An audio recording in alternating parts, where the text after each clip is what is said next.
நாடு முழுக்க பல்வேறு குற்ற சம்பவங்கள் நடந்துட்டு தான் இருக்கு. காவல்துறையினரும் விசாரிச்சுட்டு தான் இருக்காங்க. அது மாதிரியான குற்றங்களின் தொகுப்பு தான் நிகழ்தகவு.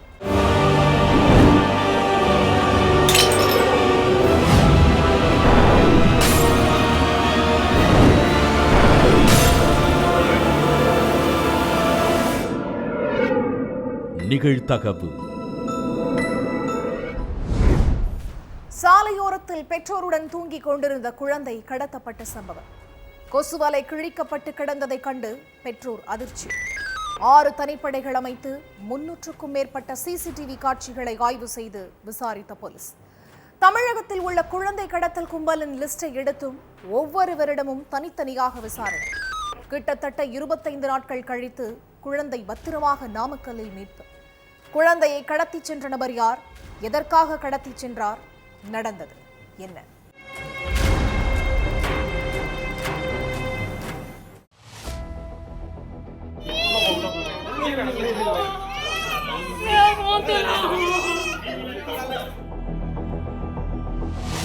அக்டோபர் 16ஆம் தேதி நள்ளிரவு 12:50 மணி இருக்கும். கோணவாய்க்கால் பகுதியே ஆட்கள் நடமாட்டம் இல்லாம கும் இருட்டுல இருந்திருக்கு. அப்பப்ப வாகனங்கள் மட்டும் போறதும் வரதுமா இருந்திருக்கு. அந்த நேரத்துல ரோட்டோரத்துல தூங்கிக்கிட்டு இருந்த கீர்த்தனாங்கிற பெண் திடீர்னு கண் முழிச்சிருக்காங்க. அப்ப பக்கத்துல படுத்திருந்த அவங்களுடைய 1.5 வயது குழந்தைய காணல. குழந்தைக்காக போடப்பட்டிருந்த கொசு வலையும் கிழிஞ்சு போய் இருந்திருக்கு. இதனால யாரோ தன்னுடைய குழந்தைய கடத்திக்கிட்டு போயிட்டாங்கன்னு நினைச்ச கீர்த்தனா பக்கத்துல படுத்திருந்த கணவனை எழுப்பி சொந்தக்காரங்க உதவியோட சித்தோடு போலீஸ் ஸ்டேஷனுக்கு போயிட்டு கம்ப்ளைண்ட் கொடுத்திருக்காங்க. உடனே அந்த புகாரை வாங்கின போலீசார் முதல்ல குழந்தை காணாம போன இடத்துல ஆய்வு பண்ணியிருக்காங்க. அதையடுத்து குழந்தையோட தந்தை வெங்கடேஷ் கிட்டையும் தாய் கீர்த்தனா கிட்டையும் போலீசார் தனித்தனியா விசாரணையை ஸ்டார்ட் பண்ணியிருக்காங்க.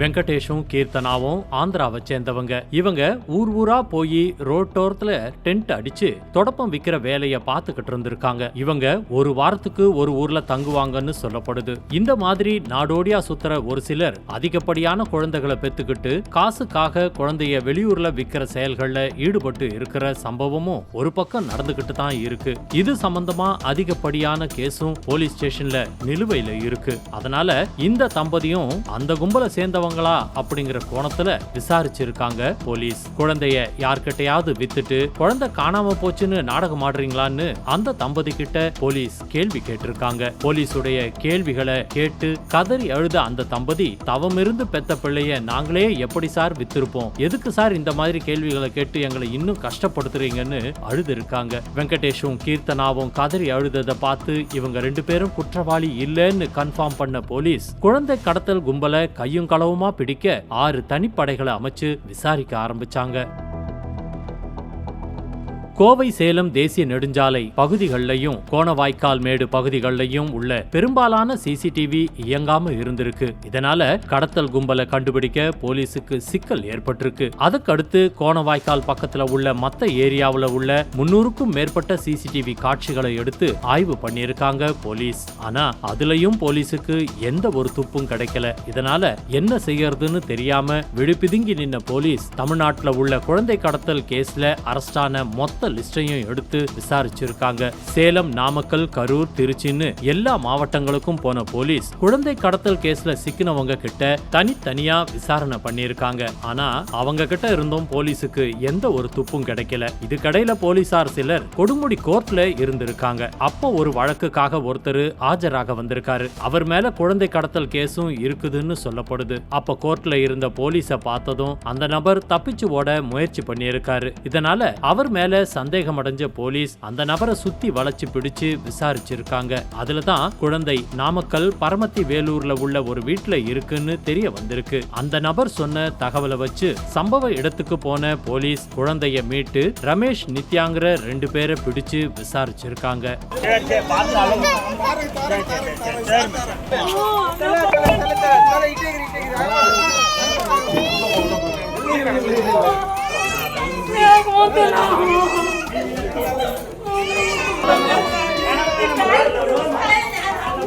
ரமேஷ் நித்யா தம்பதி கல்லூரி காலத்துல இருந்தே காதலிச்சுட்டு இருந்திருக்காங்க. ஆனா இவங்க காதலுக்கு நித்யா வீட்டுல எதிர்ப்பு கிளம்பி இருக்கு. அது மட்டும் இல்லாம நித்யாவுக்கு வேற ஒரு இளைஞரோட அவங்க பெற்றோர் கல்யாணமும் பண்ணி வச்சிருக்காங்க. இந்த தம்பதிக்கு ஒரு குழந்தையும் இருக்கு. இதுக்கிடையில கணவன் மனைவிக்குள்ள அடிக்கடி கருத்து வேறுபாடு ஏற்பட்டு இந்த தம்பதி தனித்தனியா பிரிஞ்சு வாழ்ந்துகிட்டு இருந்திருக்காங்க. அந்த நேரத்துல தான் நித்யாவுக்கு தன்னுடைய பழைய காதலன் ரமேஷ் கூட பழக்கம் ஏற்பட்டு 2 பேரும் கல்யாணம் பண்ணிக்கிட்டு ஒன்னா வாழ ஆரம்பிச்சிருக்காங்க. அதுக்கப்புறம் 2-3 முறை நித்யாவுக்கு கரு உருவாகி கலைஞ்சிருக்கு. இதனால மருத்துவர்கிட்ட ட்ரீட்மெண்ட் எடுக்க போயிருக்காங்க நித்யா. அப்போ மேடம் உங்களுக்கு சுகர் அதிகமா இருக்கு, அதனால உங்களுக்கு இதுக்கப்புறம் குழந்தை பிறக்காதுன்னு சொல்லி இருக்காங்க. இதனால கடும் மன உளைச்சலுக்கு ஆளான நித்யா சாப்பிடாம தூங்காம ரொம்ப சோகத்துல இருந்திருக்காங்க. மனைவியுடைய நடவடிக்கையை பார்த்து நொந்து போன ரமேஷ், நமக்கு குழந்தை பாக்கியம் இல்லைன்னாலும் பரவாயில்ல, வேற யாருடைய குழந்தைய திருடியாவது உன்னுடைய கஷ்டத்தை போக்குறேன்னு உறுதி கொடுத்திருக்காரு.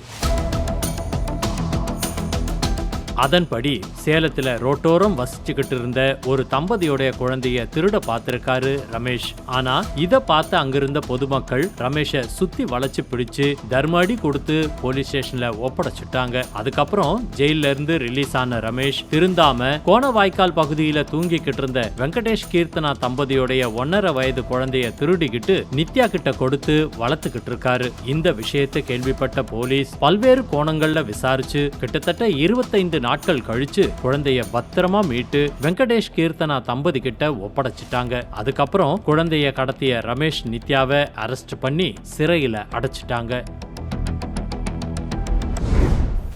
மழைநீர் வடிகாலில் எரிந்து கரிக்கட்டையாக கிடந்த மரம் வெட்டும் தொழிலாளி பவர் பேங்கால் அடித்து கொன்றது மட்டுமில்லாமல் பெட்ரோல் ஊற்றி தீ வைத்து கொளுத்திய கொடூரம். இரவோடு இரவாக கொலை செய்துவிட்டு அதிகாலையில் போலீஸ் ஸ்டேஷனுக்கு சென்று சரணடைந்த பெண். மரம் வெட்டும் தொழிலாளியின் கொலைக்கு என்ன காரணம், பின்னணி என்ன?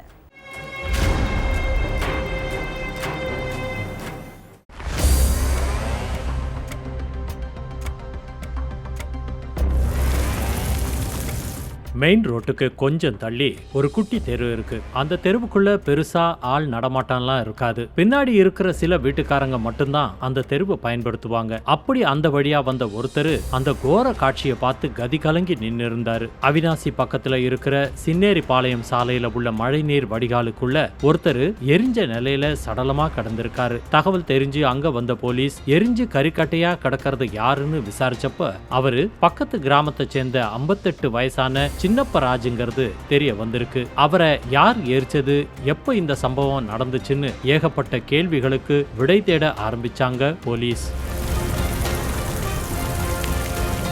தொழில் ரீதியா யார் கூடவாச்சும் முன்விரோதம் இருக்காங்கிற கோணத்துல போலீஸ் விசாரிச்சப்ப சின்னப்பராஜுக்கு யார் கூடயும் எந்த பிரச்சனையும் இல்லைன்னு சொந்தக்காரங்களும் தெரிஞ்சவங்களும் சொல்லியிருக்காங்க. சிசிடிவி கேமரா, செல்போன் சிக்னல் மூலமா குற்றவாளிகளை பிடிக்கிறதுக்கு போலீஸ் தீவிர முயற்சி பண்ணியும் குற்றவாளிகளை நெருங்க முடியல. சின்னப்பராஜ யாரு கொன்னாங்க, எதுக்கு கொன்னாங்க அப்படிங்கிற எந்த கேள்விக்கும் பதில் கிடைக்காம போலீஸ் திணறிக்கிட்டு இருந்தாங்க. அந்த நேரத்துல போலீஸ் ஸ்டேஷனுக்கு வந்த 42 வயதான பெண் ஒருத்தங்க சின்னப்பராஜ நான் தான் கொலை செஞ்சேன்னு சொல்லவே காவலர்கள் அவங்க கிட்ட விசாரணை பண்ணாங்க. திருப்பூர் வள்ளுவர் வீதியை சேர்ந்த சின்னப்பராஜுவுக்கு கல்யாணமாகி 2 பசங்க இருக்காங்க. மரம் மறுப்பு ஆலைய குத்தகைக்கு எடுத்து நடத்திக்கிட்டு இருந்த சின்னப்பராஜுக்கு பல பெண்களோட தொடர்பு இருந்ததா சொல்லப்படுது.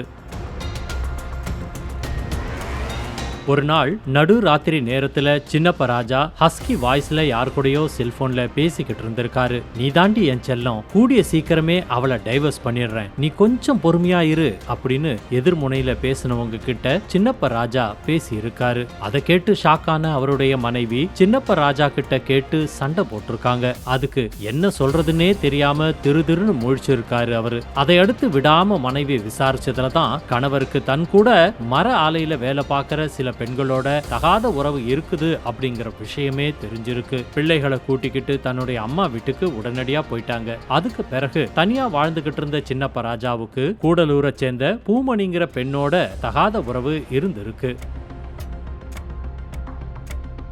அடிக்கடி நேர்ல சந்திச்சு தனிமையில இருந்த சின்னப்ப ராஜா பூமணிக்கு இடையில கடந்த சில தினங்களா தகராறு ஏற்பட்டிருக்கு. சின்னப்ப ராஜா பூமணி கூட பேசுறத நிறுத்திட்டு வேற பெண்களோட பேசினதுதான் இந்த தகராறு வர்றதுக்கே காரணமா இருந்திருக்கு. ஊர் உலகத்துல பண்ணாததையா நான் பண்றேன், அப்படித்தான் பேசுவேன், உனக்கு இஷ்டம் இருந்தா இரு, இல்லன்னா நீ கிளம்பி போயிரு அப்படின்னு தெனாவட்டா பேசியிருக்காரு சின்னப்ப ராஜா. நீ உயிரோட இருந்தாதானே இந்த திமிர் பேச்சு பேசுவ, உன்னை தீர்த்து கட்டிட்டா பிரச்சனை அதோட முடியுது அப்படின்னு நினைச்ச பூமணி சின்னப்ப ராஜா வழக்கமா போற இடமான சின்னேரி பாளையத்துக்கு கூட்டிட்டு போக அங்க 2 பேரும் ஒன்னா உட்கார்ந்து மது குடிச்சிருக்காங்க. அப்போ பூமணி தான் வச்சிருந்த பவர் பேங்கை எடுத்து சின்னப்ப ராஜாவோட தலையில ஓங்கி அடிச்சிருக்காங்க. அதோட விடாம கேன்ல வச்சிருந்த பெட்ரோலை சின்னப்ப ராஜா மேல ஊத்தி நெருப்பு கொளுத்தி போட்டுட்டு கொன்னு இருக்காங்க. சம்பவம் நடந்தது நைட்டு 11 மணிக்கு. இதையடுத்து அங்க இருந்து நேரா வீட்டுக்கு போன பூமணி போலீஸ் எப்படியோ நம்மள கண்டுபிடிச்சு கைது பண்ணிடுவாங்க அப்படின்னு நினைச்சு மறுநாள் காலையில அவங்களே அவினாசி போலீஸ் ஸ்டேஷனுக்கு போய் சரண்டர் ஆகி நடந்த எல்லாத்தையும் ஒண்ணு விடாம சொல்லிட்டாங்க. அதுக்கு பிறகு பூமணி மேல கொலை வழக்கு பதிவு பண்ண போலீஸ் தொடர்ந்து விசாரணை நடத்திக்கிட்டு இருக்காங்க. தாயை காணவில்லை என உறவினர்களுடன் காட்டு பகுதிக்குள் டார்ச் அடித்து தேடிய மகன். வீட்டின் பின்புறத்தில் தாய் சடலமாக கிடந்த கொடூரம். தாயை யாரோ அடித்து கொலை செய்து விட்டதாக நாடகம். போலீசாரின் விசாரணையில் காத்திருந்த ட்விஸ்ட். பெற்ற தாயை மகனை கல்லால் அடித்து கொலை செய்தது அம்பலம். தாய்க்கும் மகனுக்கும் இடையிலான சண்டை கொலையில் முடிந்தது ஏன்? நடந்தது என்ன?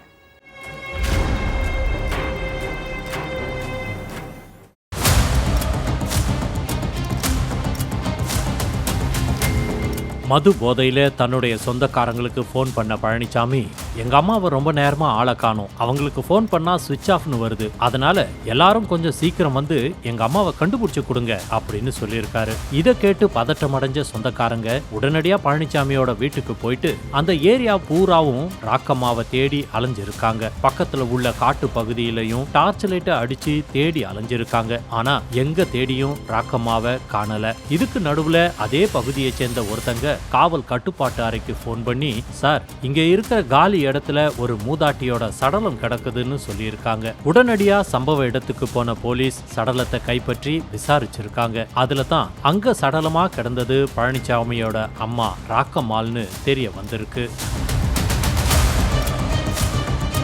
அது மட்டும் இல்லாம தலை பூரா ஒரே ரத்த காயங்களா இருந்ததால ராக்கம்மாளை யாரோ அடிச்சு கொன்னு இருக்காங்கன்னு கன்ஃபார்ம் பண்ண போலீஸ் சடலத்தை மீட்டு போஸ்ட்மார்ட்டத்துக்கு அனுப்பி வச்சாங்க. அதையடுத்து பழனிசாமியையும் அவருடைய தந்தையையும் தனித்தனியா கூப்பிட்டு விசாரிச்சிருக்காங்க. அப்போ தன்னுடைய தாயை யாரோ அடிச்சு கொன்னுட்டாங்கன்னு சொன்ன பழனிசாமி முகத்துல எந்த ஒரு சோகமும் இல்லாம இருந்திருக்காரு. இதனால அவருடைய பேச்சுல சந்தேகமடைஞ்ச போலீஸ் பழனிசாமிய தங்களுடைய கஸ்டடியில எடுத்து விசாரிச்சாங்க. அதுல தான் ராக்கம்மாள் கொலை செய்யப்பட்டதற்கான காரணம் போலீஸுக்கு தெரிய வந்துச்சு.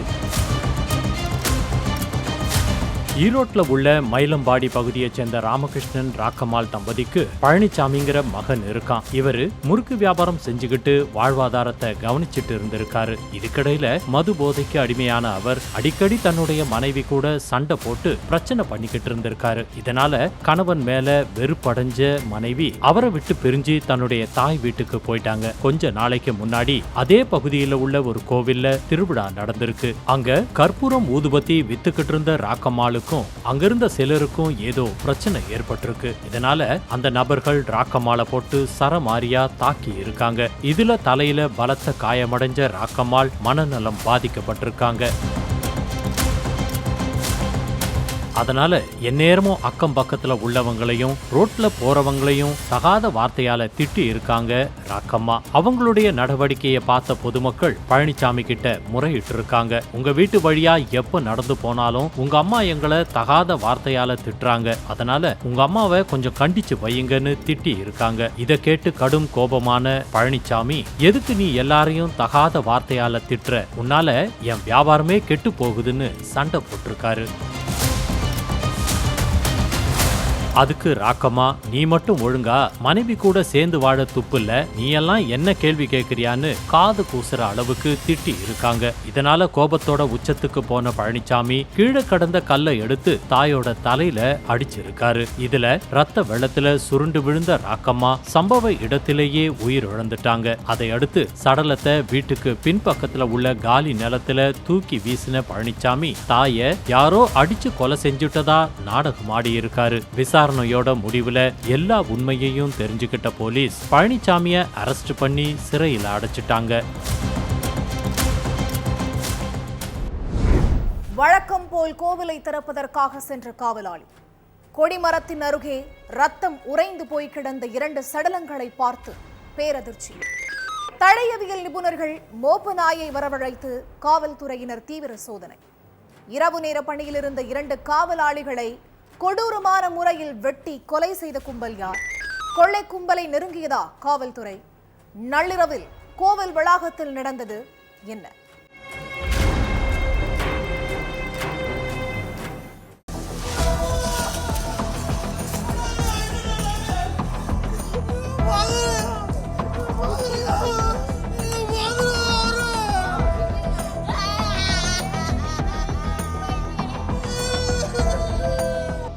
காலையில 6:45 மணி இருக்கும். தேவதானம் பகுதியில் உள்ள நச்சாடை தவிர்த்தருளிய சுவாமி கோவில் திறக்கிறதுக்காக போயிருக்காரு வாட்ச்மேன் மாடசாமி. கோவிலை திறந்து உள்ள காலடி எடுத்து வச்ச கொஞ்ச நேரத்திலேயே மாடசாமி பயங்கரமா கத்தி கூச்சல் போட்டிருக்காரு. அப்போ அந்த வழியா நடந்து போய்கிட்டு இருந்த மக்கள் சிலர் மாடசாமியோட சத்தத்தை கேட்டு என்ன ஏதுன்னு தெரிஞ்சுக்க கோவிலுக்குள்ள ஓடி போய் பார்த்திருக்காங்க. மாடசாமியோட சத்தத்தை கேட்டு அங்க போய் பார்த்த மக்களும் அந்த கோர காட்சிகளை பார்த்து அரண்டு போய் நின்னு இருக்காங்க. ஏன்னா நைட் டியூட்டில இருந்த 2 வாட்ச்மேன்களும் கோவில் வளாகத்துக்குள்ள ரத்தம் உறைந்து போய் இறந்து கிடந்திருக்காங்க.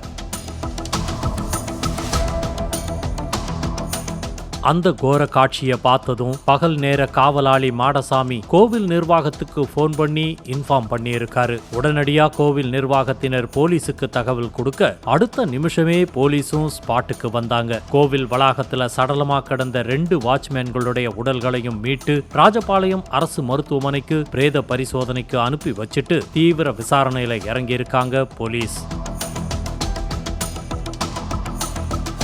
விருதுநகர்ல இருந்து அழகாபுரி வழியா சுமார் 72 கிலோமீட்டர் தூரத்துல உள்ள ராஜபாளையம் தேவதானத்துல அமைஞ்சிருக்கு இந்த நச்சாடை தவிர்த்தருளிய சுவாமி கோவில். பாண்டிய நாட்டு பஞ்சபூத தலங்கள்ல ஆகாய தலமா விளங்கிட்டு இருக்கு. குறிப்பா வைகாசி மாசத்துல நடக்கிற தேரோட்டம், தெப்ப உற்சவம், கந்த சஷ்டி உள்ளிட்ட விழா நாட்கள்ல இந்த கோவில்ல பக்தர்கள் கூட்டம் டபுள் மடங்கா இருக்கும். இப்படி ஆயிரக்கணக்கான பக்தர்கள் வந்து போற கோவில்ல காவலாளிகள் 2 பேரை வெட்டி கொலை செஞ்சிருக்கிற சம்பவம் பக்தர்களை அதிர்ச்சியில உறைய வச்சிருக்கு. இந்து அறநிலையத்துறை கண்ட்ரோல்ல இருக்கிற இந்த கோவில் இரவு நேரங்கள்ல பாதுகாப்பு பணிக்கு காவல்துறையை அழைக்காம உள்ளூரை சேர்ந்த 55 வயசான பேச்சுமுத்து, 60 வயசான சங்கர பாண்டியனுங்கிறவங்களுக்கு 4000 ரூபாய் சம்பளம் கொடுத்து இரவு நேர காவலாளிகளா அமைச்சிருந்தாங்க. பகல் நேர காவலாளியா மாடசாமிங்கிறவர் இருந்திருக்காரு. இந்த சூழல்ல தான் மாடசாமி வழக்கம் போல கோவிலை திறக்கிறதுக்காகவும் நைட் ஷிப்ட்ல இருந்த பேச்சிமுத்து சங்கரபாண்டியனை மாத்தி விடுறதுக்கும் போயிருக்காரு. கதவை திறந்து கோவிலுக்குள்ள போன மாடசாமி இரவு நேர காவலாளிகள் 2 பேரும் கதவு கிட்ட இல்லாததை பார்த்து தேடி இருக்காரு. அப்போ கோவில் உண்டியல் உடைக்கப்பட்டு சில்லறைகள் அங்கங்க செதறி கிடக்க கருவறையில இருந்து 25 மீட்டர் தூரத்துல உள்ள கொடிமரத்துக்கு கீழே பேச்சிமுத்துவும் சங்கரபாண்டியனும் ரத்தம் உறைஞ்சு போன நிலையில பலத்த வெட்டு காயங்களோட சடலமா கடந்ததை பார்த்து கொலை நடுங்கி போன மாடசாமி கோவில் நிர்வாகத்துக்கு போன் பண்ணி சொல்லியிருக்காரு. அதை அடுத்து சம்பவம் நடந்த இடத்துக்கு வந்த மதுரை சரக டிஐஜி அபினவ் குமார் தலைமையில மாவட்ட காவல் கண்காணிப்பாளர் கண்ணன் உள்ளிட்ட காவல் உயர் அதிகாரிகள் தீவிர விசாரணையில ஈடுபட்டுட்டு வர்றாங்க. அதே நேரம் தடயவியல் நிபுணர்கள் மோப்பநாய வர வச்சு காவலர்கள் சோதனை பண்ணப்ப கோயில்ல இருந்த சிசிடிவி கேமராக்கள் அடிச்சு நொறுக்கப்பட்டிருந்ததையும் சிசிடிவி காட்சிகள் பதிவாகிற ரிசீவர்களை உடைச்சி ஹார்ட் டிஸ்க் கொள்ளையடிக்கப்பட்டிருப்பதையும் கவனிச்சிருக்காங்க. அதோட கோயில் உண்டியலும் உடைஞ்சிருந்ததை பார்த்த போலீஸ்காரங்களுக்கு பல சந்தேகங்கள் எழுந்திருக்குது. கொள்ளை கும்பல் உண்டியலை உடைக்கும் போது காவலாளிகள் பேச்சு முத்துவும் சங்கரபாண்டியனும் தடுத்து இருக்கலாம். அப்ப அந்த கொள்ளை கும்பல் 2 பேரையும் கூர்மையான ஆயுதங்களை வச்சு கொலை செஞ்சிருக்கலாம்னு சொல்றாங்க. கோயில் கதவு உடைக்காம கொள்ளை கும்பல் எப்படி கோவிலுக்குள்ள நுழைஞ்சிருக்கும்? கோயிலுக்குள்ள நுழையறதுக்கு வேற ஏதாவது வழி இருக்கா? அந்த வழியா கொள்ளை கும்பல் கோவிலுக்குள்ள நுழைஞ்சது எப்படி? இந்த கொலையை பண்ண கொள்ளை கும்பல் உள்ளூர்காரனுங்க தானா இல்ல வெளியூர் கொள்ளையர்களான்னு இப்படி பல சந்தேக கேள்விகளோட தீவிர விசாரணை நடத்திக்கிட்டு இருக்காங்க போலீஸ். சாமி நகைகளை கோவிலுக்கு சொந்தமான இடத்துல வச்சிருந்ததால பெரும் திருட்டு தவிர்க்கப்பட்டிருக்கு. கவர்மெண்ட் கண்ட்ரோல்ல உள்ள இந்த கோவில் பகுதியில கடந்த சில மாசங்களாவே போலீஸ் பாதுகாப்பு பணியில ஈடுபடாம இருந்ததாவும், அதனால தான் கோவில் நிர்வாகம் உள்ளூர்ல உள்ளவங்களையே காவலாளியா நியமிச்சதாவும் அந்த கிராம மக்கள் சொல்றாங்க. நிதாரி கிராம கொலை வழக்குகள். சிறுமிகள் இளம் பெண்களை கடத்தி பாலியல் வன்கொடுமை செய்து துண்டு துண்டாக வெட்டி கொன்ற சைக்கோ கில்லர். தொழிலதிபரின் வீட்டின் பின்புற கால்வாயில் இருந்து கண்டெடுக்கப்பட்ட எலும்புக்கூடுகள் மற்றும் மண்டை ஓடுகள். 20 ஆண்டுகளாக நடந்து வந்த வழக்கு. தற்போது சைக்கோ கில்லருக்கு நீதிமன்றம் வழங்கிய தீர்ப்பு என்ன?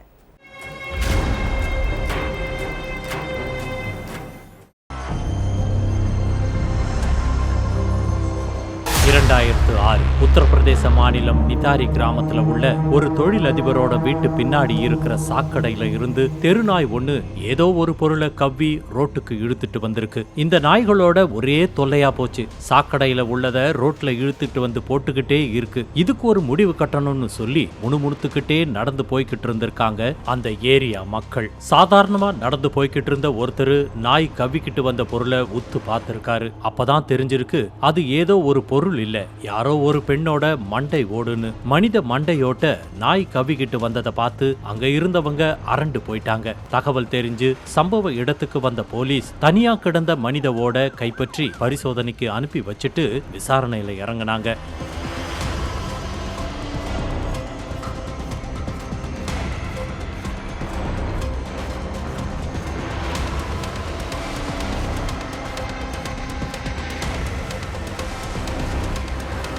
தெருநாய் மண்டையோட்ட கவ்வி எடுத்துட்டு வந்த சாக்கடையில சோதனை பண்ணாங்க. அப்ப 1 இல்ல 2 இல்ல தோண்ட கிட்டத்தட்ட ஏகப்பட்ட பெண்களுடைய எலும்பு கூடுகளும் மண்டை ஓடுகளும் இருந்ததை பார்த்து அந்த ஏரியா மக்கள் மட்டுமில்ல போலீஸும் ஒரு நிமிஷம் கதி கலங்கி போயிட்டாங்க. அதுக்கு பிறகு அந்த எலும்பு கூடுகளையும் மண்டையோடுகளையும் கைப்பற்றின போலீஸ் எல்லாத்தையும் பரிசோதனைக்கு அனுப்பி இருக்காங்க. அப்பதான் போலீஸுக்கு கிடைச்ச எல்லா எலும்பு கூடுகளும் மண்டையோடுகளும் 15 வயது சிறுமிகள் தொடங்கி 28 வயது இளம் பெண்களுடையதுன்னு தெரிய வந்து அதிர வச்சுச்சு. அது மட்டும் இல்லாம அந்த பங்களாவை சுத்தி இருக்கிற இடத்தையும் தோண்டி பார்த்தப்ப பலரையும் ஷாக்காக வைக்கிற மாதிரி சில பெண்கள் அழுகிய சடலங்களாவும் மீட்கப்பட்டாங்க.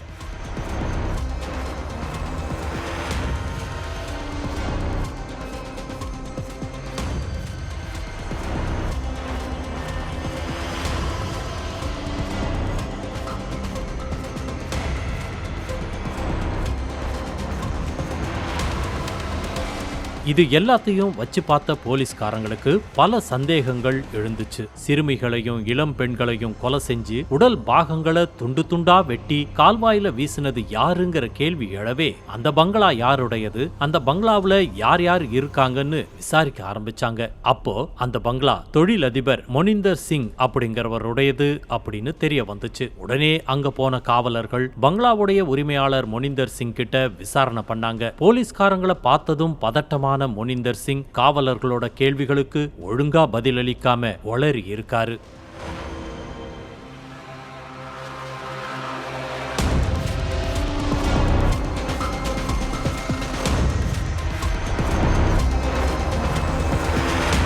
அதை கவனிச்ச போலீஸ்காரங்களோ பெண்களுடைய எலும்புக்கூடுகளை கைப்பற்றினதை பத்தி துருவி விசாரணை நடத்தினதுல காவலர்களையே உறைய வைக்கிற மாதிரி பல விஷயங்கள் வெளிச்சத்துக்கு வந்துச்சு. இத்தாரி கிராமத்துல உள்ள பங்களாவுல மொனிந்தர் சிங்கும் வீட்டு வேலைக்காரன் சுரேந்திர கோலியும் மட்டும்தான் வாழ்ந்துட்டு இருந்திருக்காங்க. வேலைக்காரரான சுரேந்திர கோலியும் உரிமையாளர் மொனிந்தர் சிங்கும் நொய்டாவுல உள்ள 31வது செக்டார் குடிசை பகுதியில இருந்த 7 குடும்பங்களை சேர்ந்த சிறுமிகளையும் இளம் பெண்களையும் கடத்திக்கிட்டு வந்து அவங்கள கொடூரமான முறையில பாலியல் வன்கொடுமை பண்ணது மட்டும் இல்லாம சித்திரவதை செஞ்சு துடிக்க துடிக்க கொன்னுட்டு பங்களாவை சுத்தி உள்ள கால்வாயில உடல் பாகங்களை வீசி இருக்காங்க. இதுல உச்சக்கட்ட கொடூரம் என்னன்னா 16 சிறுமிகளை கடத்திக்கிட்டு வந்து கொலை செஞ்சு சடலத்தோட உடலுறவு பண்ணியிருக்கான் பாலியல் சைக்கோ சுரேந்திர கோலி. அது மட்டும் இல்லாம சிறுமிகளோட உடல் உறுப்புகளை தனியா எடுத்து அதை சுரேந்திர கோலி சாப்பிட்டதாவும் விசாரணையில தெரிய வந்துச்சு. அதுக்கு பிறகு மொனிந்தர் சிங் மேல 6 வழக்குகளும் சுரேந்திர கோலி மேல 13 வழக்குகளும் பதிவு செஞ்ச போலீஸ் 2 பேரையும் அரெஸ்ட் பண்ணி சிறையில் அடைச்சாங்க. காசியாபாத் சிபிஐ நீதிமன்றத்துல நடந்துகிட்டு வந்த இந்த கேஸ் 2007 விசாரணைக்கு வந்துச்சு. அப்ப கொலையாளிகளான மொனிந்தர் சிங்கும் சுரேந்திர கோலிக்கும் மரண தண்டனை வழங்கி உத்தரவிடப்பட்டுச்சு. அதுக்கு பிறகு மொனிந்தர் சிங் மேல்முறையீடு பண்ண வழக்கு 2023 அலகாபாத் உயர் நீதிமன்றத்துல விசாரணைக்கு வந்தப்ப மொனிந்தர் சிங் சுரேந்திர கோலி மேல உள்ள குற்றச்சாட்டுகளை நிரூபிக்க போதுமான எவிடன்ஸ் இல்லைன்னு சொல்லப்பட்டுச்சு. அதனால இந்த வழக்கு சம்பந்தமா சிபிஐ மற்றும் அரசு மேல்முறையீடு மனுக்களை தலைமை நீதிபதி PR கவாய் தலைமையிலான அமர்வு தள்ளுபடி பண்ணுச்சு. இதனால மொனிந்தர் சிங் 6 வழக்குகள்ல இருந்தும் முழுமையா விடுவிக்கப்பட்டாரு.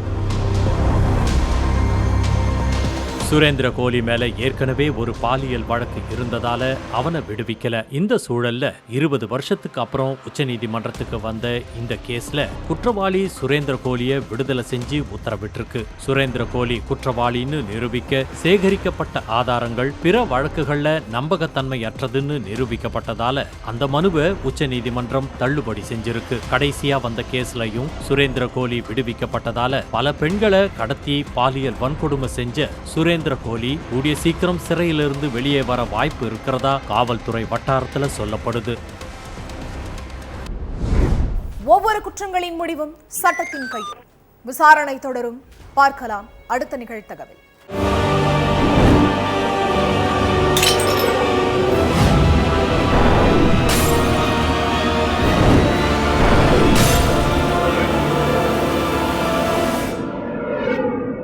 நிகழ்த்தகவு.